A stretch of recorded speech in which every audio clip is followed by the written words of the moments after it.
Welcome to this edition of the Times Techies webinar series. My name is Shilpa Fadnis and I have with me my colleague Sujit John.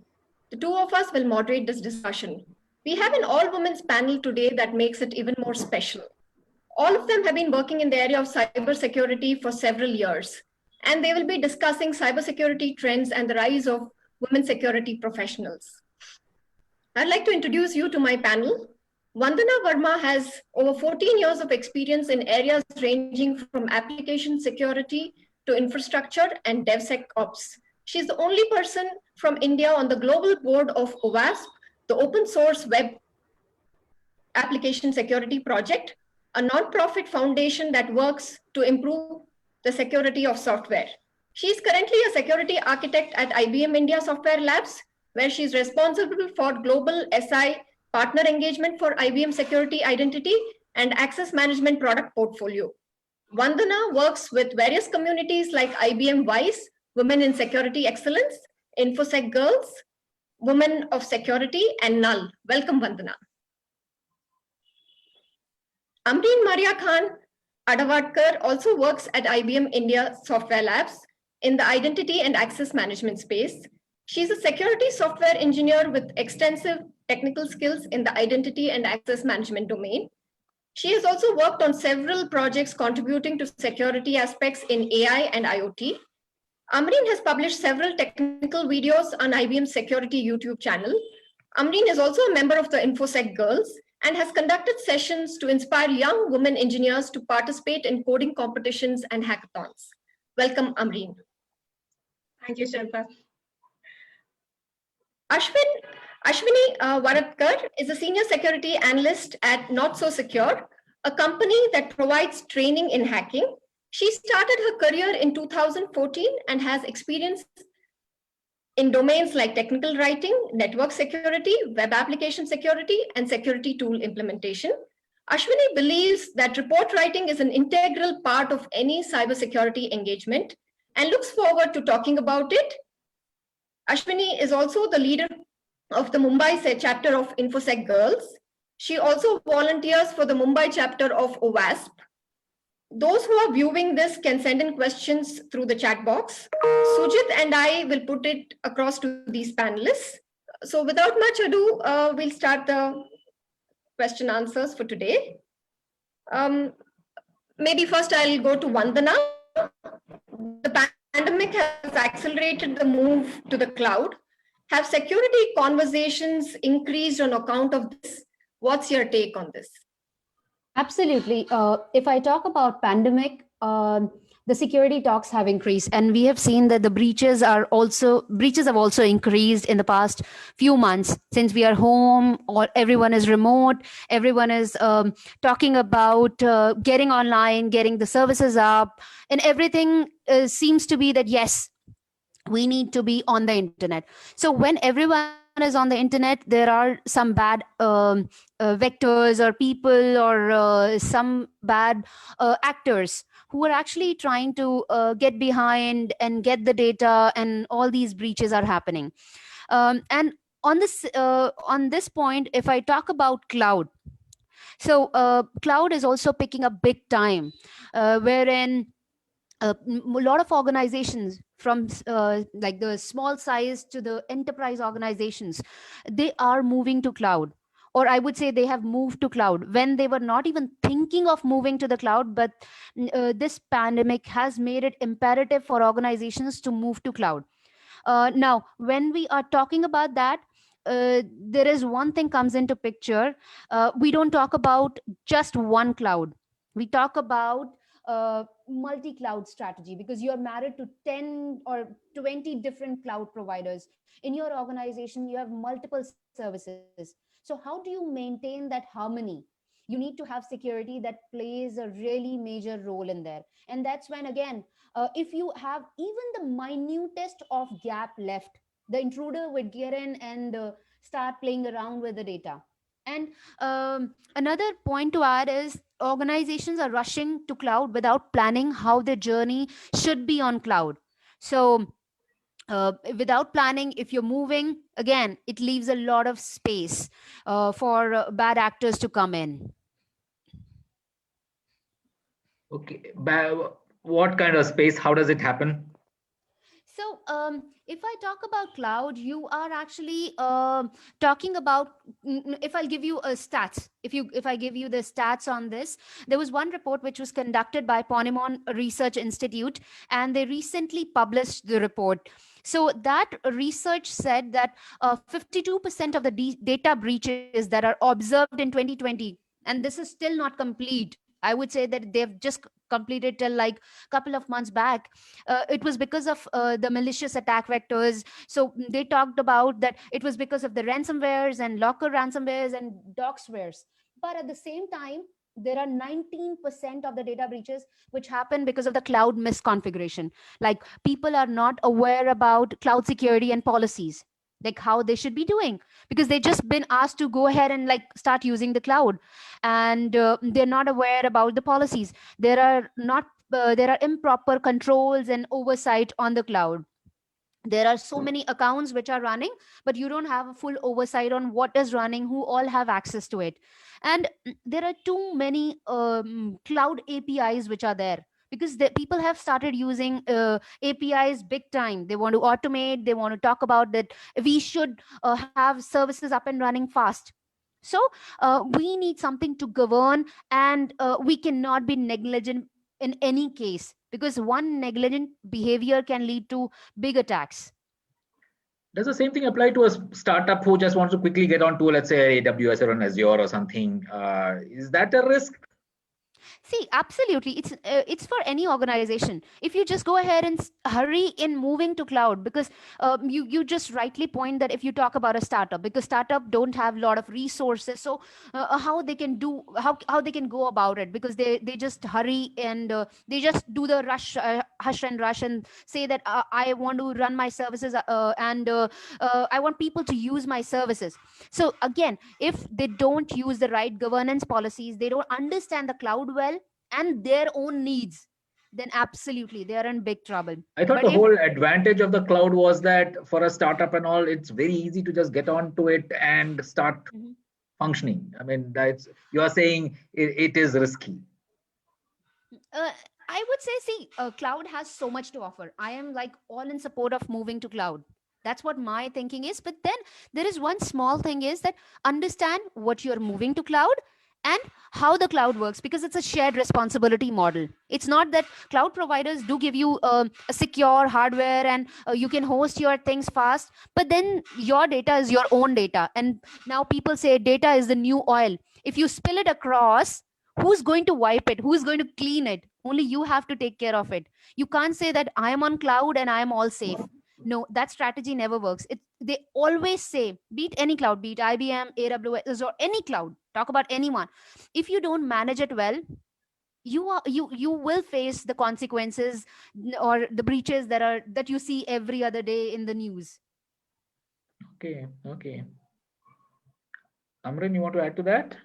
Absolutely. I agree with Vandana 100%.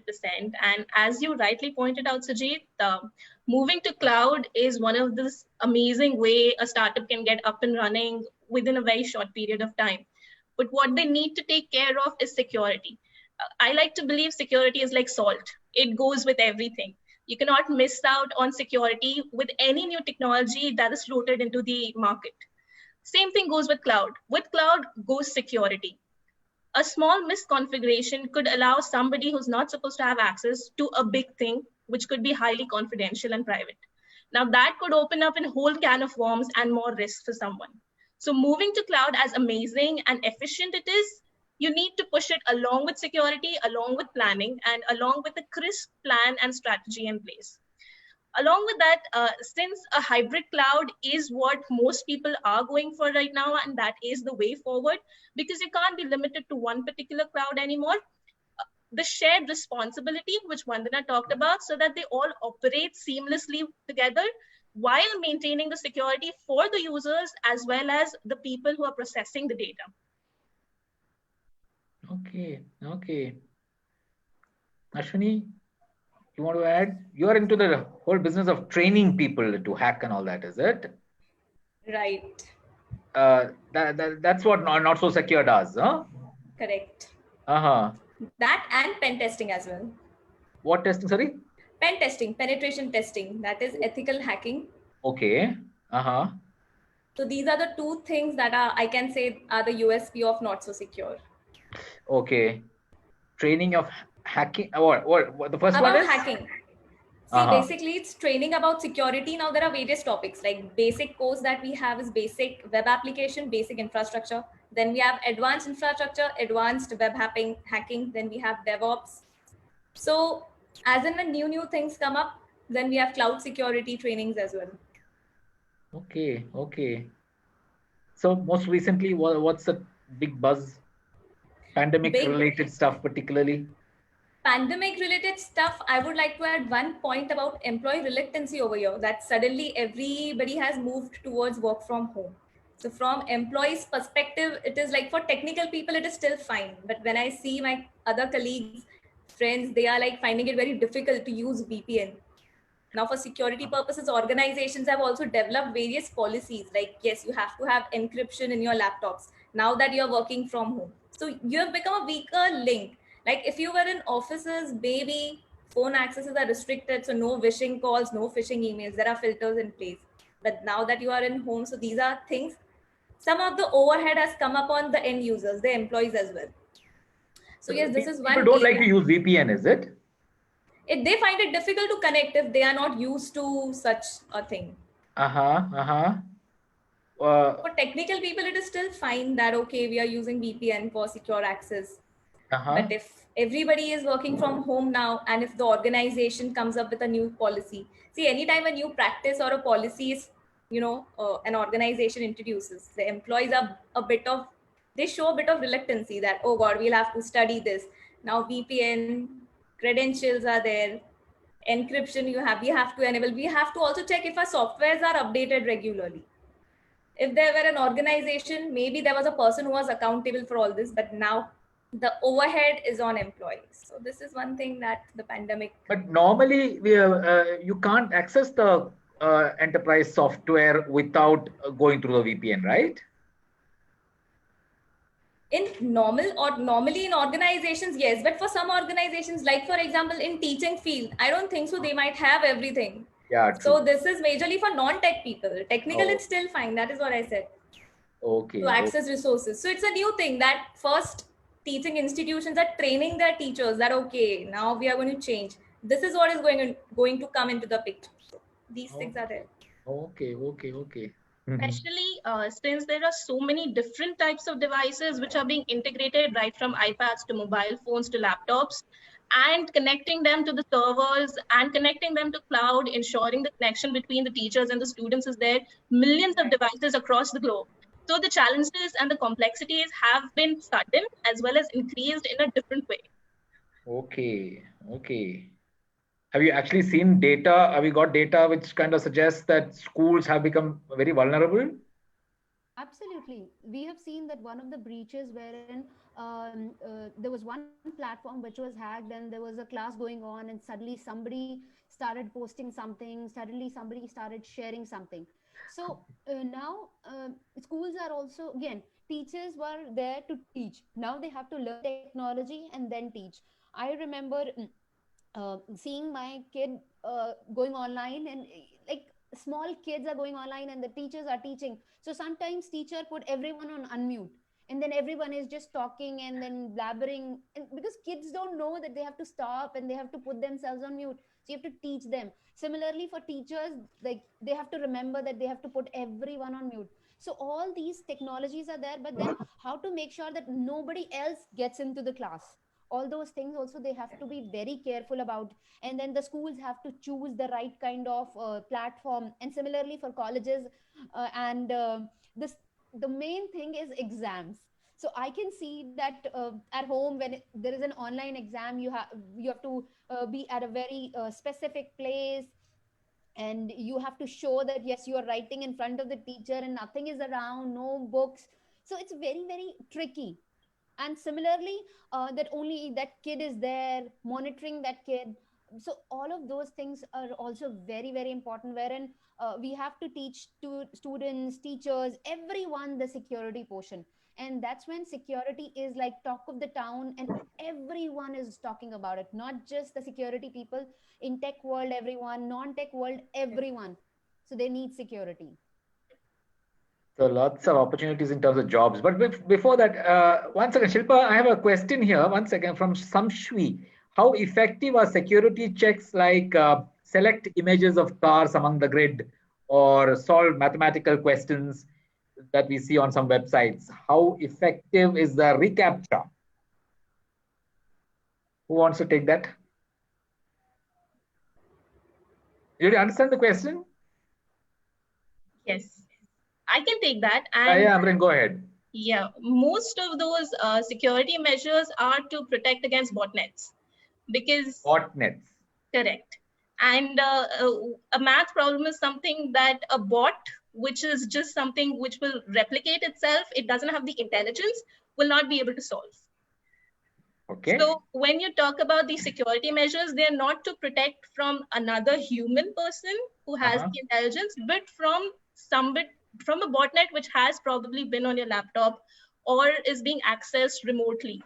What is a botnet? Tell me what a botnet Vandana is. can absolutely explain in a wonderful way about what a botnet is. Okay. Vandana, go ahead. It's like if I have to talk in a very layman term, that some like some activity which is actually trying to so botnet organizations create so that when a malicious person or malicious actor tries to get into network, so they first get introduced to the botnet, and when they are doing all those activities they get caught. So that's where one is the thing. And then when I talk about a malicious actors, when what they do is they create such kind of actors or botnets so that they can actually what you call it as, they can get into someone's website or network. Let's say if you don't have any second factor authentication, you just provide your username and password, so that time they'll keep trying your passwords and they can automate the task. So botnets actually do those kind of activities wherein they can be automated, and then they keep logging you in and locking you out if there is a lockout mechanism. So you have a username and password for Times of India, and suddenly somebody is using your username and password multiple times and lock you out.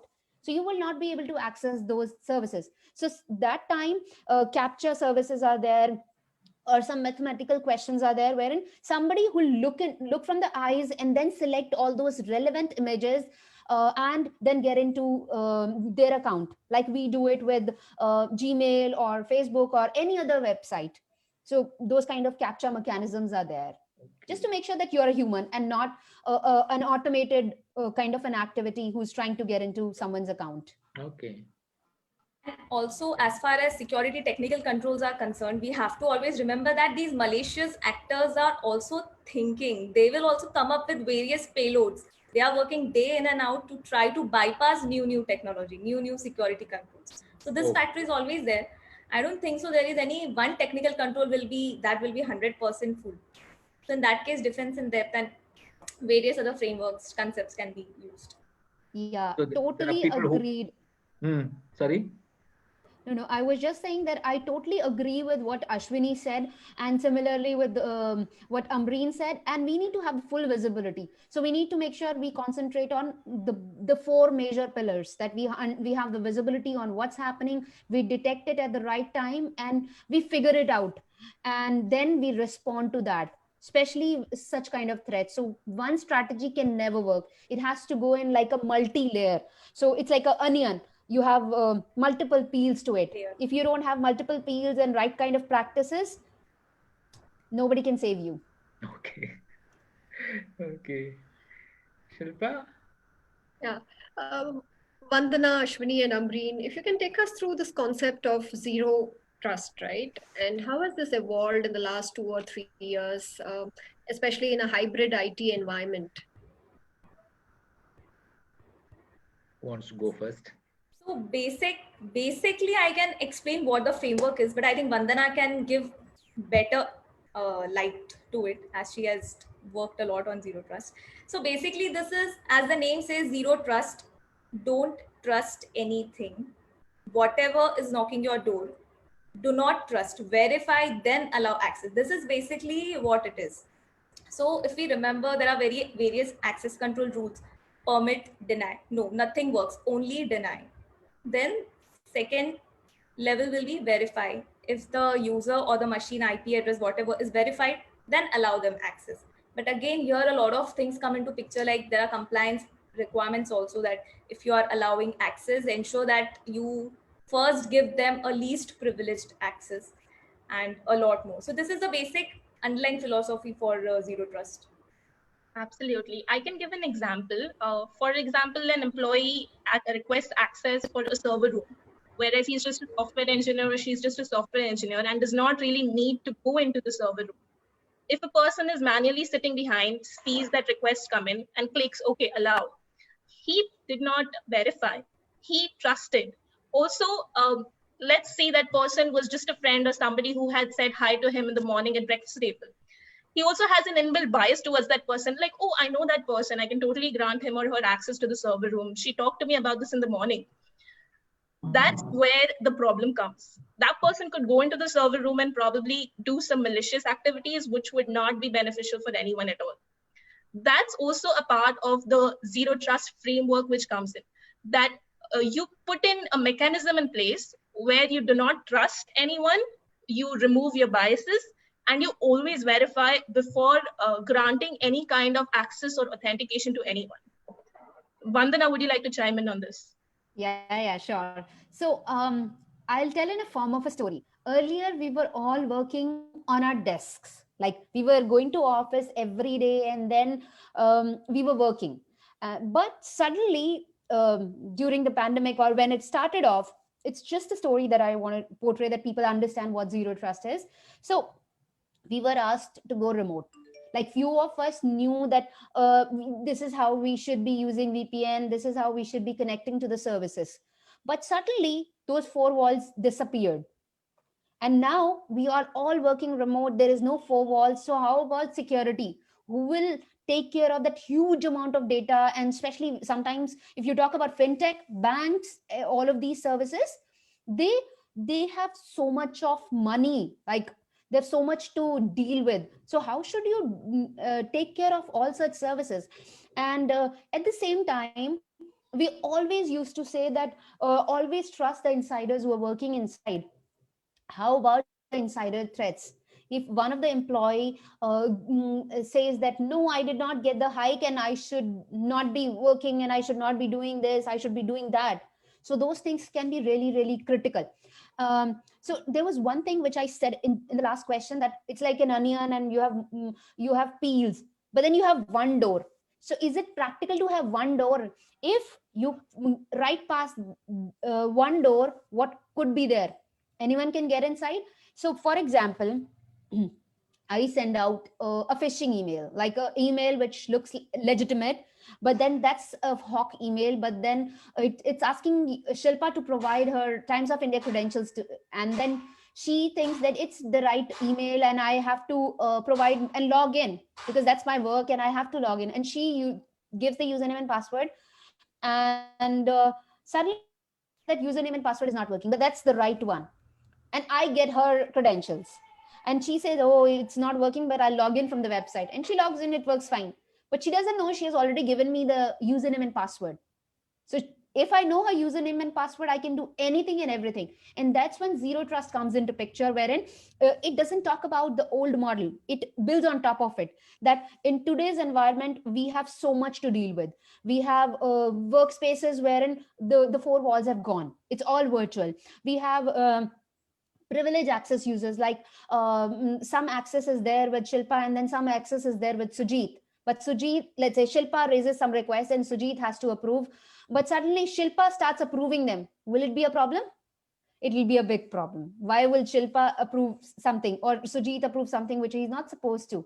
And then in this world, earlier we were saying that trust but verify. Like you want to trust, I want to trust Amrin, or I want to trust Ashwini, but then I have to verify. But zero trust says trust and always verify, because the number of crimes that are increasing, it's huge. Like there was one research by Ponemon Institute wherein they said that average cost of a data breach is 3.62 million. That's a huge amount.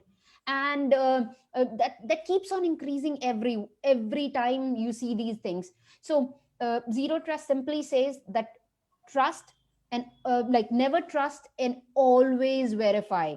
And it just not talk about one thing. It's more of a framework. It's a kind of a analogy. It's a kind of a thinking way of working which organizations are working towards. And it used to be called as a buzzword, but not anymore, because every organization I remember lately have been talking about it.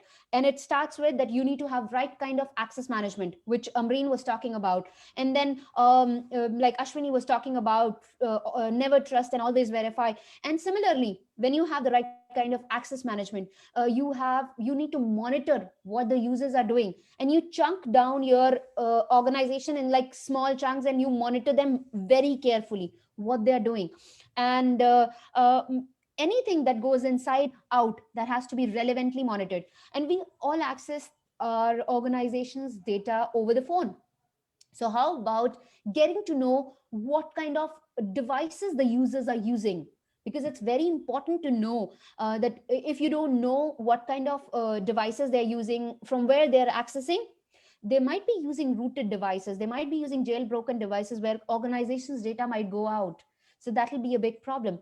And at the same time, there's a big challenge which I've seen with organizations, that they or they might not be able to categorize the data well, or they're not able to, which is a big problem. So we need to have the right kind of data set categorized, like which data is confidential, which data is restricted, and which should be public. So that is very important. Sometimes the most confidential data or restricted data is going public. Do you want that? No organization want that. So that labeling has to be done. And there's something called encryption, that securing the data, safeguarding the data. So encryption has to be there for the right data, for when it's in the organization stored, or even in the cloud, or when it's going, when we are sharing the data, or when we are using it. So it has to be done rightfully. So it's like a whole thing. When organizations start talking about zero trust, it goes step by step. And there was a discussion some time back whether if I have 10 buildings, I secure one of the buildings, do I have the zero trust? No. Zero trust has to be employed on all the whole organization, all the 10 buildings, all the users who are there, and it should be on everyone. I'll give you an example that happened with me some time back, not with my current organization, but when I was working on one of the project long back. Like I would say, I'm saying sometime back, but that's like few years back. So I am part of the security team. I have to approve one of the requests which comes from a normal user. So I review it and then approve it. But then if it comes from the company's president, would you just go ahead and approve it given the access? I would say no. When zero trust comes into picture, you say that why do they need access? So you have to rightfully check who needs access to what, when, where. You know that yes, this is what is happening. And at the same time, rightful users, like if it's a developer, I talk about the like DevOps is something which is like talk of the town. People are talking about, people are actually using all these things for automation. So if you talk about DevOps, there's a development team, operations team, and then the security team. If there's a developer who's working on one of the environments where he's developing or she's developing something, do they need access to do they need access to production where the No. actual website is live, like actual things are happening, people are buying stuff, people are making transaction, people are accessing their emails? No, they don't need it. So if they have access to production, there can be things that can go wrong. So it talks about visibility, it talks about monitoring, it talks about getting the right access to the right people and at the right time. So all of these things, actually, it's just that I am summing up in few words, but then it can be like I can go on and on about it. Okay, got it, got it. So I just wanted to bring this. I mean, the previous discussion, before the webinar started, we were having that discussion on people engineering. Can you talk? That sounded very interesting. How you make people give away data about themselves, which others can then use to maybe get your password and all that. How does that happen? So, Sujit, it can begin with a very simple friend request on Facebook or Instagram. I can probably send out a Facebook request to Ashwini and just say, hi, how are you doing? And then we start chatting eventually. Maybe Ashwini just needs somebody to talk to, and we get into a conversation. And I don't tell her that I'm Amrin. I just portray as somebody else. I say that, okay, I'm Sujit. That's how I've made my fake profile on Facebook. I keep talking to her, chatting with her, trying to pull out information like, hey, when's your birthday? I would like to wish you then. And oh, where are you right now? Are you going out of town? And what was your pet's name? Do you have any animals at home? Anything information like this. Now, typically, these are the things which people set their passwords as: mother's name, my first pet's name, my birthplace, my date of birth, all of these things, because they're easy to remember. And getting more information like that could cause a very big security breach for Ashwini as a person herself. Her identity could be stolen. Once I get this information, I could totally log into her emails and check what's going on over there. It would be so juicy to read all about that. This is where people engineering actually kind of begins. Most these risks have come up as social media has been on the rise and security has not been introduced so much to a lot of people. Okay. And So Ashwini, here- you're saying that, no, that everybody keeps these kind of very common names as their passwords and all that. Right. So here I would also like to add some more types of social engineering, which are not very widely discussed. So basically, when we say social engineering, people are like, okay, phishing, that is via emails or maybe via calls, but there are many other things like dumpster diving. So suppose if I receive a parcel from any, shopping cart, and I open the box and I don't tear the bill properly, or I don't discard it properly, and just, in thick pieces I put into dustbin. So there are people who can recreate the entire form and get details from that. So that is dumpster diving. Second is about shoulder surfing. So if I'm typing my password and there's someone who's roaming behind, or if the camera is like that, they can also, try to find out, okay, A, then B, this special character, combination. So these are also various ways in which information can be gathered. Absolutely. Image processing has gotten so good these days that even if your password is being reflected on a screen and that's being captured by a camera behind, they can probably read it out what your password was. And I have to say something on the password. Do you use toothbrushes? Like, do you brush your teeth? Like, I think everyone does it. So they use toothbrushes. So passwords are like toothbrushes. And I am sure, I'm 100% sure that nobody share their toothbrush with anyone. So when you don't share your toothbrush with anyone, why would you share your password with anyone in the whole world? Like I cannot share my password with the most closest person to me, also to my best friend also. So passwords are like toothbrushes. And when we talk about social engineering, it's a very, very interesting area, and it's like a skill that is there with some of the people who actually know how to get things done. Like I and you are talking, and suddenly we become good friends, and people say that I am a very good communicator. When I start speaking, I have so much stories to tell, and I can build up a lot of stories because I do observe things very keenly.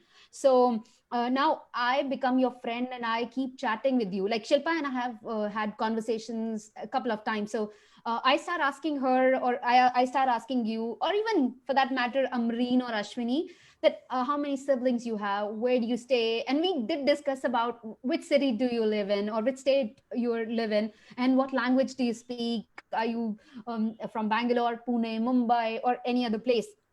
I know that you are from there. You start asking you how many people you have in your family, what you like eating. Like these are some normal things, but suddenly I start getting into more details, and then you might give me your password. I have seen people sharing your password, but they don't even know that they are actually sharing their password. Really? And also, yes. Like They keep their birthdays as their password, or they keep their pet's name, their mother's name, their father's name, or their girlfriend's name as their password. How difficult it is to guess. So all of those things are crucial. And then what you post on social media, like where you go every day, which place do you like to go and eat, and where Amrin said, if I send a request to Ashwini and she start talking about it. So much of details that can be get it. You can get it. That's your son. And I also mentioned about tools, like there are tools for social engineering. So even if you want to target a user or any friend of yours via email, so there are email templates available for phishing. Really? So they are so convincing, yes. Then you can input your target's name, they'll give you some catchy content. I mean, there is so much that is there. And no matter how much technical controls you implement, no matter how much governance and risk policies are there, everything depends. If your employee or user is not aware about security, that's the weakest link in an organization. If they just give away their passwords and all, via a lot of things can be done if that malicious actor starts getting access. And that's why organizations do a lot of phishing campaigns with their employees. Like, it's one important thing that they keep sending phishing emails, and then they fish them, and then they tell them that yes, it was the phishing awareness campaign. And then there are so many cybersecurity awareness trainings that keep happening. And then organizations have started going to colleges and going to elderly people, kids, going to schools. I've been part of some initiatives wherein there's a STEM for girls, Cyber Day for girls is there, and then we were talking about InfoSec girls is there, where people are educating the students, kids, and college people about all these things, which are very, very important, which are just seem so simple, but then people are getting prone to all those attacks. They're losing money, and then they're actually losing a lot of data. So I'll give you an example, which was very recent, wherein there was one website where they were selling something, and there was a buyer, and then the buyer said that I'm sending you a QR code wherein you can just pay it through. But then instead of like the buyer paying them, like the purchaser paying them, the buyer actually made it such, yeah. So it was very funny. So all those things are like very tricky. And then this happened to me also lately. Like I was, for God's sake, like I knew all these practices, and then they do it in so much hurry. They show that I am from this place, I am this and that, and then if you can do that, it'll be really good. If you can send me the money, or if you can send me the stuff, I'll pay you the money. So that is like very tricky. So you have to decide that whether you should use these QR codes and you should click on these links or not. You have to be very, very careful. Especially those advertisements which talk about free corona testing. Oh yeah. Yeah. So I would just like to add one thing, that even though people's engineering and all of this is in the virtual space, it can actually creep out of the virtual space and become a physical manifestation in your real life. Just imagine you've got a smart home device like Echo Dot or something, and you've got 10 smart bulbs, and somebody gets this information that when you turn it on, turn it off. And maybe you've gone on a vacation and you've not turned on any of the smart devices or those smart bulbs in your house, and that person sells this information. It could actually lead to a real life burglary in your house, a threat, a safety threat to your life even. So it can become a real problem in your real life, and not just in the virtual or in your emails or things like that. I want to add something to it. So that's a very interesting incident wherein my brother got a chandelier, like we call it as a Jhumar, and that was wherein when it's moving, it plays a song, and that's connected via Bluetooth, and that was easy to get into, I would say. So I realized it's connected via Bluetooth. I ran some tests and then got into that. And then suddenly when everyone was having dinner, I started, like I turned it on, like from my device.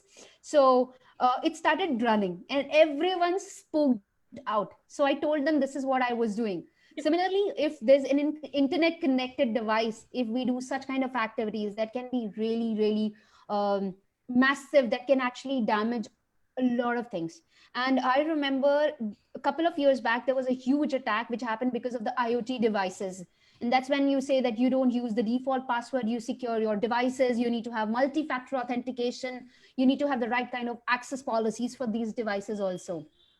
Because if you don't have the right kind of security, you cannot safeguard anything, even your home devices. And as Amreen mentioned, that all these things can be very tricky. Okay, okay. So basically, when there is internet, there are risks associated with it. This reminds me of car hacking, actually. So there are workshops for car hacking, meaning the level of automation and technology that we have reached. The security also has to increase. Okay, okay, okay. Lot to study and secure. I think Shilpa's internet had some problem, I think. So there's this question from Bhavya. What are some new forms of end user hacking stroke phishing trends that have come up due to the pandemic? Anything, Ashwini? So one, as Amreen said, COVID related free tests or tests with discounts. This is one way. This using this content, emails and calls. So yes, this is one. Amreen, anything to add? Yeah, I think the calls thing is a major thing which is happening right now, especially the sorry, I think some kind of problem with the connection, no? Yeah, that's right. Yes, I think while she's coming up, I'll tell that a lot of people are getting messages that you should actually check out the details of nearby users who are actually, or the people who are impacted by COVID-19. And which was like in the beginning, I remember there were a lot of links that were getting circulated. And even there was one a fraud I remember wherein it was like people were donating to the PM cares, but then suddenly some of the malicious people, they created fake accounts and they were circulating across. Unfortunately, people were alert enough that they could report them at the right time so that those kind of malicious activities could be stopped.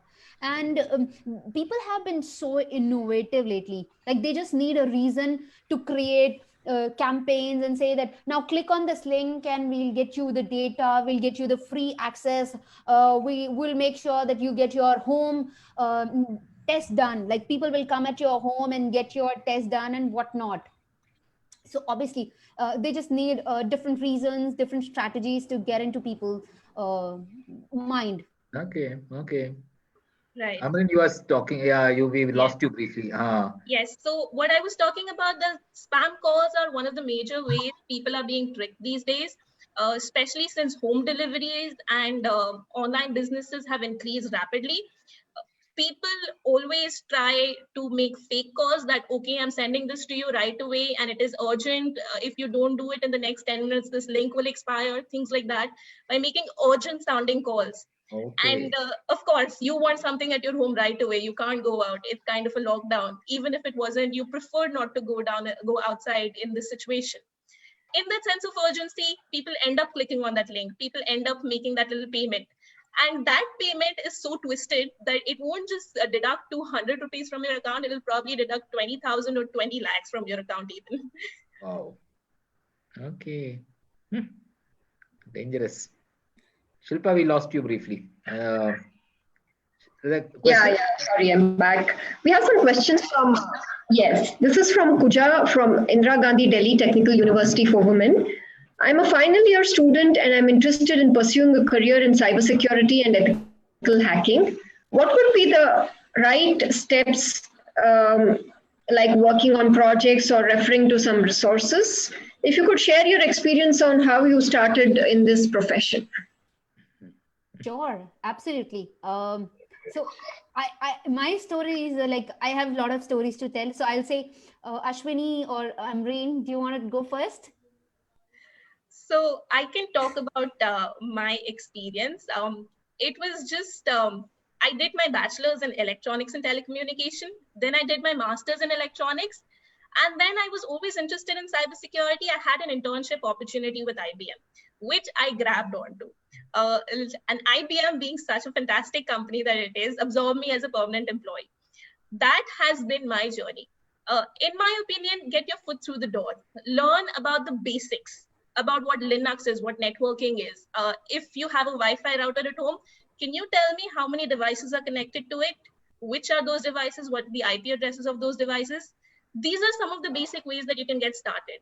Vandana, on to you. Ashwini, what did you say before Vandana steps in? Yes. So if you're interested in making career in this dynamic domain, then number one thing is passion. You'll have to be passionate about it. Because otherwise you'll only feel, oh God, there's so much to study, because networking is the base of everything. Even if you want to switch over to compliance department or anything, you have to be clear about your passion and network fundamentals. And what I did was I did my bachelor's in IT and then master's in IT. Post which, and during my master's, I used to read a lot about networking. I was interested in networking.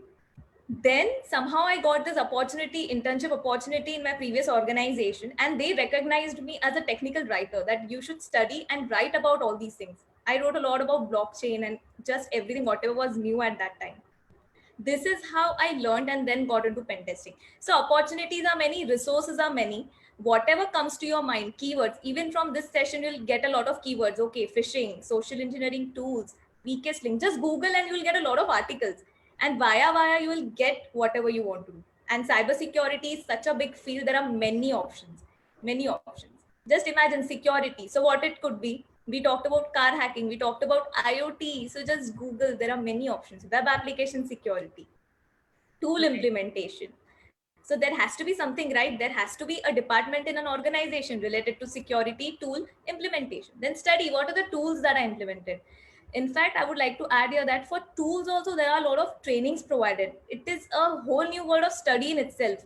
You have to be certified for that tool. Like I was researching on a tool, then I did my certification in that tool. So I was implementing Which it one at was various. That was Collis. Collis. Yes. Uh-huh. So I What does that do? studied about. So it is basically a scanner. You can do your config reviews, web application scanning, even network scanning. So just There are, like there are a lot of certifications like this, is it? right, yes. Uh-huh. Like CyberArk tool, Palo Alto, firewalls, training and certification is also there. So you will become an expert in it. So if you go in an organization where they have this Cisco or maybe Palo Alto, whatever firewall deployed, and if you are certified, you will be able to contribute to security architecture of that organization. So various. How much do these cost and all, these certifications? For me, it was sponsored by my organization. So I don't know the actual cost, but then if you check their websites, everything is available. So options are many in cybersecurity. Even if you like coding, so now coding is long gone. It's all about secure coding. So you can add that security flavor into anything, you like.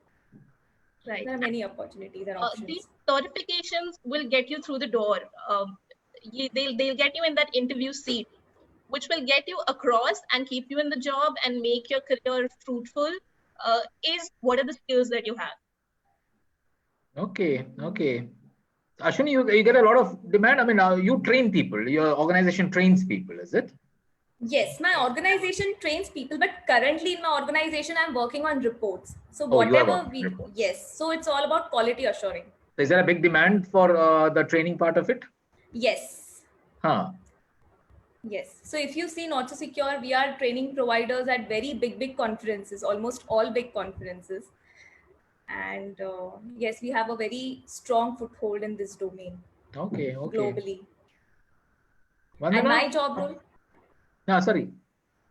And my job role here focuses majorly on report reviews. What report reviews? So, like I said in my bio also, that for any cybersecurity engagement, a report is most important. It is your end-day deliverable. So I read the report. Along with my pen testing team, we try to communicate about our observations in such a way that, see, for cybersecurity, the audiences are going to be many. At one point, auditors are going to read your report. If there is any incident responders are going to read your reports. For mitigations, your developers are going to read this report. So it has to be in the most basic way as possible. Proper POCs, the remediation has to be exact. We can't just redirect people. So these are things. Then there are CVSS scores. There is severity that needs to be taken care of. You can't just say, okay, the likelihood is low, but it is not low. Then there are discussions, there are question answers, that why this, why that. So I'm trying to expertise in this domain, report writing specific to cybersecurity, ethical hacking as well as forensics. Okay. Vandana, on opportunities in the space, that's a lot of our audience would want to know more Yeah, about sure. this. So there are many opportunities. Anything that you can think of, you can add cybersecurity to it. Think about mobiles. You can have mobile security. Think about cloud. You can have cloud security.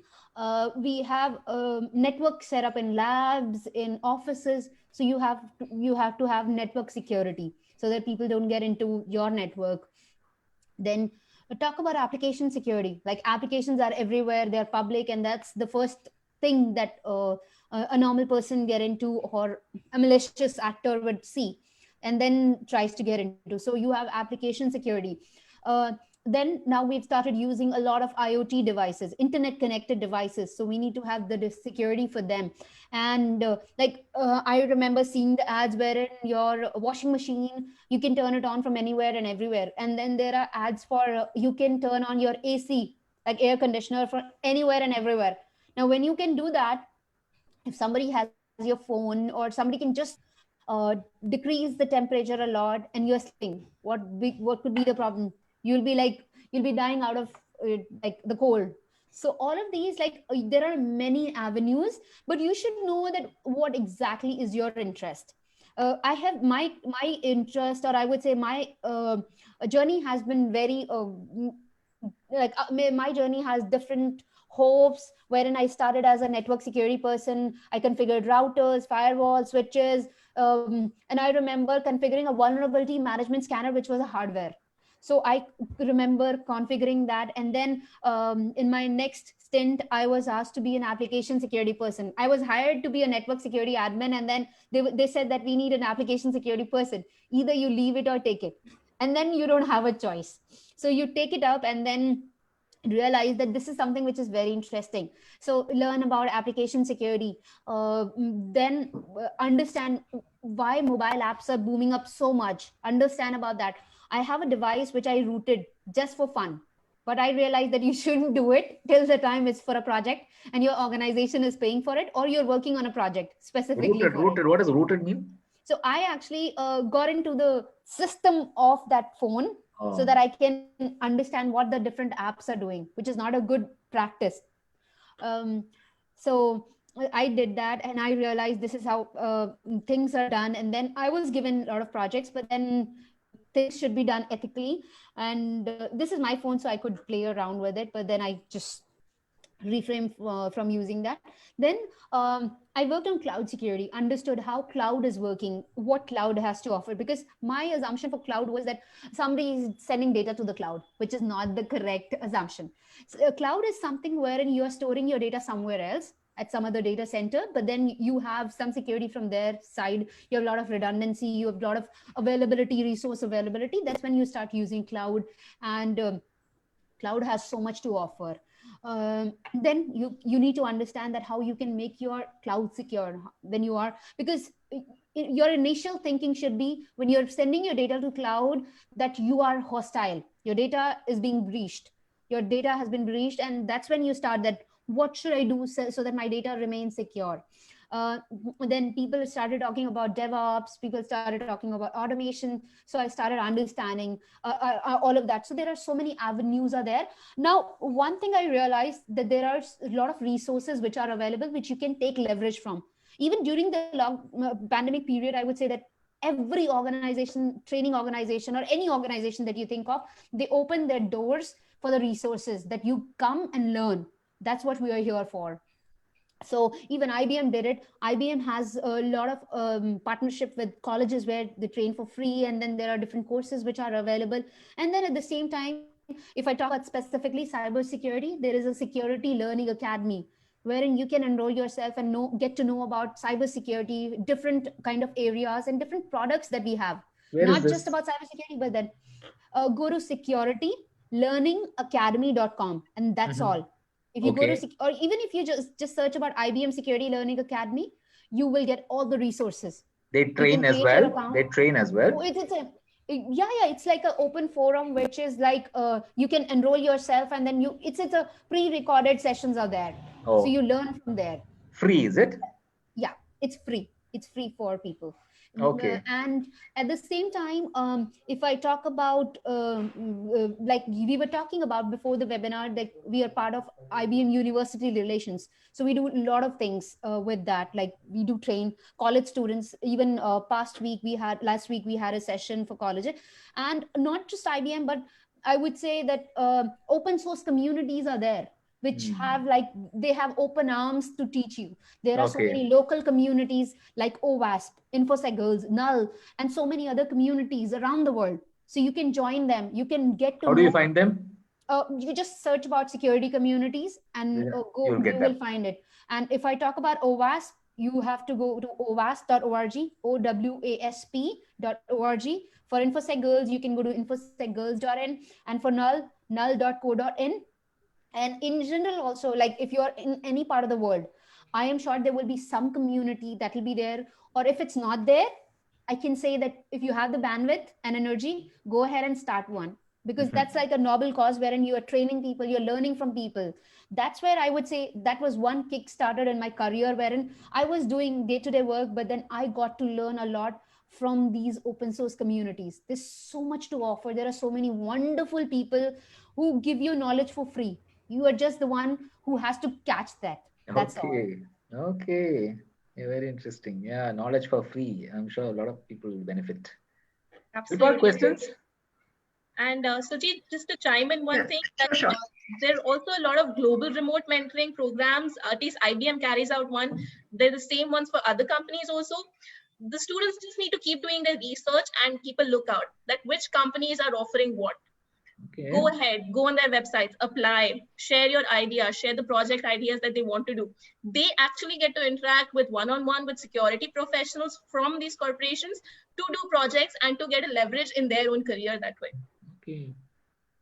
Also, there are sites like meetups where you can directly input a date and check if there are meetings happening, local meets happening. So before the pandemic, we used to have local meets in Mumbai, like OWASP Mumbai or be it InfoSec Girls Mumbai. And the participation was really good.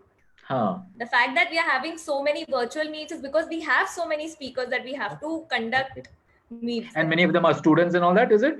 Yes, students as well. Uh-huh. Because that is one place where everyone is under one roof and we can offer them guidance. Absolutely any doubts can be resolved in such meets. Okay. Okay. They can speak. A platform for speaking is also provided. It's not always about listening. You can come and speak. Take any basic topic. Practice speaking. Communication skills is most important in cybersecurity. Oh, really? Why do you say that? Maybe because of my report writing. Okay. Okay. Or, So I deal a lot with. Sorry, Amrin. Continue, Ashwini, continue. Yeah, and also I preach communication skills a lot. Because what happens is, no matter how complicated a finding is, if you cannot speak during debrief, you have to explain the vulnerability. Issues can be very technical. They can be chained attacks, like from here you went there. So you have to explain. You have to speak. Confidence is extremely important. Be it any field, for that matter. Be it any field. Communication skills is important. Speak, write. This is basics for any field, is what I believe. And that is why I preach about it a lot. Shilpa? This question is from Manu Dhawan. E-payment services, payment gateways, and other investment services take our card details and other ID details. How safe are these details stored on the servers of these firms? From our side, can we take any steps to make these details more secure? Yeah, absolutely. See, when there is a payment or there is a card that's been taken from you, like you give your detail to all these online merchants, you make sure that you don't save your cards. Okay, I have you a should bad not habit save, of huh? not saving. No. I have a bad habit of not saving it. Like, do you call it as a good habit or a bad habit? But I don't save my cards ever. Okay. I know it takes some time, but then that's like a good thing, because there is a recommendation. They always get themselves certified and they're following certain norms, and they're not saving your whole card. Like when you do the transaction, they don't showcase or the whole, because they have to have logs. So they only keep certain numbers. That's all, that this card was used. But they cannot save your full card. If they're saving, that's a big problem, because if there's a data breach that happens, then your whole details are gone. So first thing what you can do is, what as a person I can do is, as a normal person, that I should not save a card. Second thing is, when I am doing all those online transactions, I should check whether the site is secure or not, whether it's a reliable site or not. If there's no security with that website, why would I want to go ahead and start buying things from that? So the first thing you can do is, as a normal person, look at the lock sign, lock symbol that stays on top of the browser window, which says HTTPS. Yes. If the site is not on HTTPS, why would you want to do the transaction? Anybody can come in the middle and start getting to see your information. And that's when people are enforcing HTTPS. So for a normal person also, you should understand that HTTP is important, not saving your card details or any details or any of the servers. Don't see, you need to give your card details because you're buying something, which is totally fine. But then why do you have to save with them? You can use it again or remember it. Like I remember it, and I make sure that when I'm in public, I try not to put in my card details on any of the websites. You don't know where the cameras are. Like there was an old saying that walls can also listen. So cameras can also see what you're doing. Even Amrin was talking about that there are cameras which can zoom in and read your password. When they can read your passwords, they can read your card details also.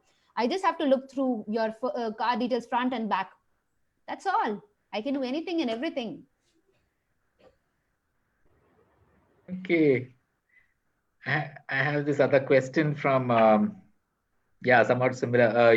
Your opinion on the security level of DigiLocker being provided to all Aadhaar holders by the government of India? Anybody has any view on DigiLocker's security? No? Okay. Yeah, even I've uploaded some documents there. Okay. So, women in hacking. I mean, what do you see there? Are there in cybersecurity? More and more women coming in. What do you see? So Sujit, let me share another personal story here. Back when I was in college, my first year, second year of engineering, I would watch the movie The Matrix and be inspired by Trinity in it. She would hack in and it would be just so cool. Apart from all the superhero kicks that she did, the part where she would hack in and be a cybersecurity expert, a hacker, was the most inspiring for me. Through college, I did not have a lot of role models in real life to look up to.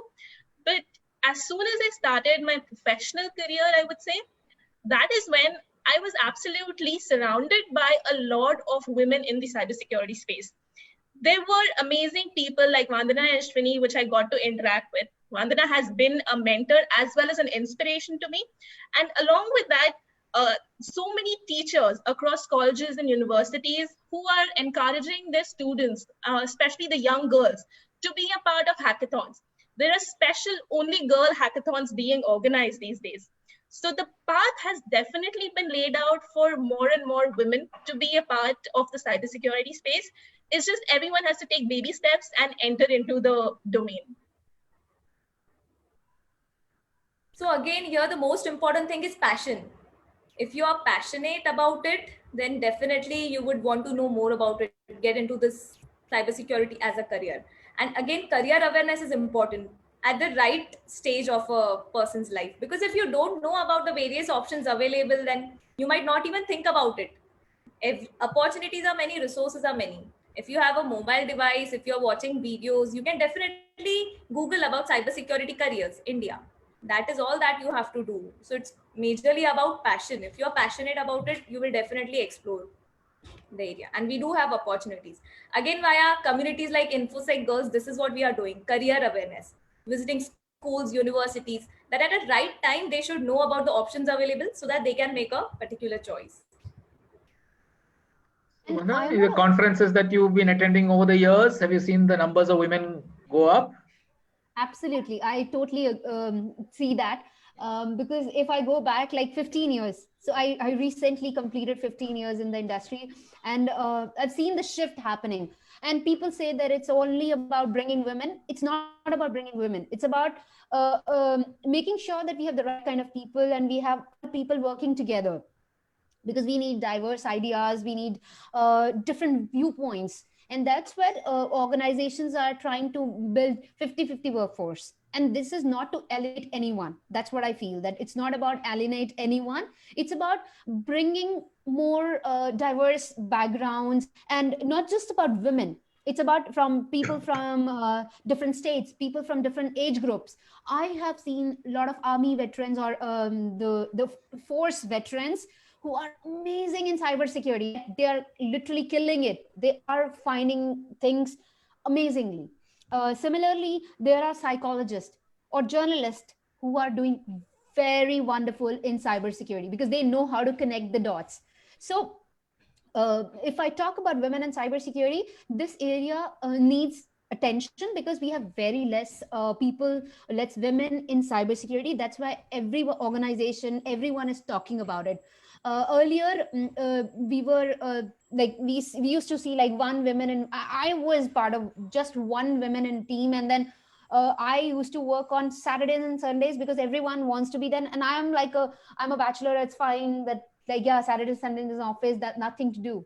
But that's not the case. Now we are seeing the shift, and we are seeing that we need so if we need to see more women, we need to train them technically. We need to tell them these are the fields that are available. And there used to be a lot of misconceptions in the past, like this you can do, this you cannot do. But that shift is also happening. And one more thing that I've seen is that when you see role models, like Amrin was talking about, when you have role models that she can do it, which means I can do it too. So those kind of things are coming up. Like if she has achieved that, she can do it, she can reach this level, which means I can also do it. I can at least try for it. So if you start seeing more and more people who are like you, you'll be like, okay, now when she's there in the room, I am good. I am going to go ahead and start interacting with more and more people, because one person has to step up and start talking about it, and then people start seeing the more diverse room. And for the funniest thing, like I have seen, if I talk about this panel, this is like a diverse panel where even if it's more all women's panel, you are there, you're facilitating. So it's like a diverse group that we have, and that's what we are talking about. And even if I talk about my own organization, IBM, we see a lot of diversity around. Like we do see, like everything IBM does, they want to promote that, yes, we need to have equal partnership. There are so many different sessions that keep happening, and people chime in that, yes, these are the right things, right practices which should be there. So I would say that, yes, things are shifting, things are happening. Have you found women bringing any special skills in this area that the men don't? Oh, this is nothing like that. But I would say that this example that I always quote, that women can be as good as a CBI agent. If I talk about in Indian terms, she can get to, if she wants to find out something, she can actually get to that level, or even I would say better than that. So those kind of things are really good. Those are good things that are there. Like if I talk about men, they have a very sharp focus, and women can connect dots really well. So when these different capabilities do combine, there are different things that come up. Then that's when innovation comes into picture, creativity comes into picture. So we need to have diverse set of people, diverse thinking, collaboration. And if I talk about women hacking, which the talk started off, so hacking could be securing the organization like we do. We are all from different backgrounds. We are all different champions, different SMEs for subject matter experts for different areas, but we secure our organization, secure clients. So that's what also called women hacking. And you champion one area and you start securing your organization, be it identity and access management, be it application security, be it network security, be it anything else like DevOps, DevSecOps, or anything you call it as. So women hacker cannot be just like who's like hacking, you just break the application or network. No, it can be working in different areas, securing the areas around. Okay. Anything else, Shilpa? Any questions left? Yeah, there is this question from Shweta Joshi. Any examples of hacks targeted towards women users? Yes, like I have something to share, but I would like to get opinion from Amreen and Ashwini also on this. Like when we post these pictures, people tend to morph them. I have seen this really happening, wherein there was a sari challenge that was happening. There was some couple challenge. All of these are happening. What happens is people copy those pictures and then morph them and post it on some not so good sites, and this has happened with so many students, so many people, so many women, and there's nothing to hide. And that's when deep fakes are happening, deep porns are happening, all of this is happening. So we need to make sure that we when we are posting something, there's nothing wrong in posting. I'll be very candid. It's just that if you want to post it with the right people. Let's say if you have people on one of the social media sites, you can. There are so many preferences, so many privacy settings that you can have, so that only those people who are your friends, who are your known, they can access those pictures, and um, uh, you have the right kind of security. Like not everyone and anyone can use your pictures. That's one thing, and then. You need to make sure that whose request you're accepting. Like people, there was one discussion which was happening that wherein if you keep accepting unknown people profile and start chatting with them, there can be a number of things that can happen. There have been cases wherein a lot of things happen. So you need to be very cautious on whose requests you accept, what you post online. This can be used anywhere and everywhere. Over to you, Amreen and Ashwini. So I would like to add here about preventions and complaints. For example, if you feel like someone is cyber stalking you, now we have everything with cyber harassment, we have cyber terrorism, we have cyber bullying. So identify, keep evidences so that when you report it on our cybercrime website, you will have evidences. So this is very important. You can keep screenshots of chat. You can tell them that this line of yours qualifies for harassment. So keep evidences and report. Everyone should be aware of this, that yes, there are laws related to these. Okay. We're running out of time. One last question from my side. I hear everybody is now talking cloud. Sorry, not cloud, security. And with cloud, of course, even more talk about security. So are there a lot of jobs happening in the space now? Or is it because generally economies are down, COVID and all that, jobs are a little scarce? Sujit, cybersecurity jobs, I would say, are at an absolute boom of probably all time. Because right now, everything is virtual. Everything. There is a heavy shortage of cybersecurity professionals, of well-trained, well-skilled staff. One of the statistics that I have is almost 31% of the misconfigurations in cloud services leads to hacks and data breaches. This happens because we're lacking skilled staffs. So there is definitely a big area for jobs and people to apply in this space. There definitely is. Okay. And I want to add something to it that yes, cybersecurity is very, very important. Even our country's prime minister, if I have to quote him, that he has also talked about that cybersecurity or technology has a very big role to play in developing the country. And when we are talking about that, we need to have cybersecurity, and we need to understand the importance of cybersecurity.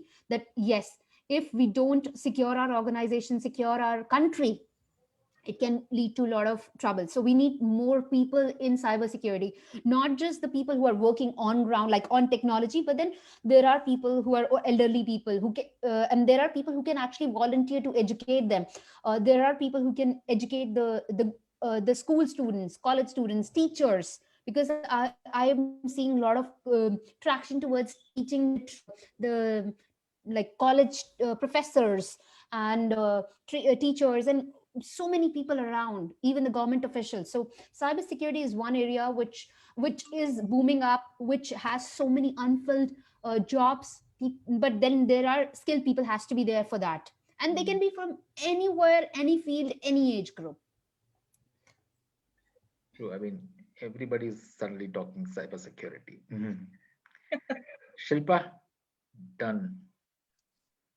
Yeah, maybe one last question from my side. Vandana, you did take me through who do you look up as mentors. You spoke about Katie from Luta Security, right? So if you can take us through that incident, you met her at the Black Hat US event, and how did that happen? Who is this? Who is this? So I'll tell you. Shilpa and I were talking in one of our past interviews. Now, she was asking me that whom do you look up to, because you're a role model, you actually look up to someone. So there's a lady in her name is Katie Masuri. She's one of the, I would say, she's one woman hacker whom I admire so much. She has done so much for the security community, and her name is Katie Masuri. And so I happened to meet her last year at one of the conferences in Vegas. So that was one incident which like we talked a lot about what cybersecurity, how she started her journey, and she was the only women used to be there in the US government, and then she was talking about security, getting into the network and then securing them and what not she was talking about. So sometimes these things, when you have a role model you look up to, you tend to you tend to motivate yourself too much, and I would say which is in a positive way. And you need self motivation a lot. I would say if you are in cybersecurity, you need to be curious and self motivated. So that incident actually motivated me more. Okay. So, Okay, Amrin well and past that. Ashwini, do you want to? Sorry, I couldn't hear anything. Sorry, we were talking about the role models. So, would you like to share who you look up to, or you have any role models? Everybody's looking up to Vandana. Yes, so Vandana is definitely there. But apart from her, in my previous organization, Mr. KK Mukhi, he's also a role model of mine. I mean, his journey, amazing. The way from engineering to cybersecurity expert during that time, commendable. Plus the motivation that he provided to me. I was a fresher. He just asked me to learn, right. We eventually printed books. I mean, I can never forget that. Motivation is there still with me. I mean, imagine you are working, studying, writing, noting, and then one fine day you come to know your work has been compiled and we are going to do this of this a lot. So yes. So for me, it's another IBMer, Rhonda Childress, and she's just done so much work making education for kids really simple in the cybersecurity space. Something as simple as having this really cool skirt filled with LEDs and which could actually print out different kinds of images across it. I think it was also in one of the Met Galas, that kind of a technology which was used. Yeah. So it's just that when you work with kids or with younger students or with college students to inspire them and to motivate them to be a part of the technical space, which people think is not the best thing to do, it's just something amazing, which I really, really appreciate her, and I totally think of her as one of my role models. Shilpa, we're well Thank past you. our time. Yes. Thank you so much to all the panelists. Vandana, Amrin, Ashwini, thank you so much for your time, for taking us through the opportunities, trends, and the threat landscape. It was lovely to host you all, and thank you so much. Thank Thank you. you so Thank much. you so much. Thank you. Yeah.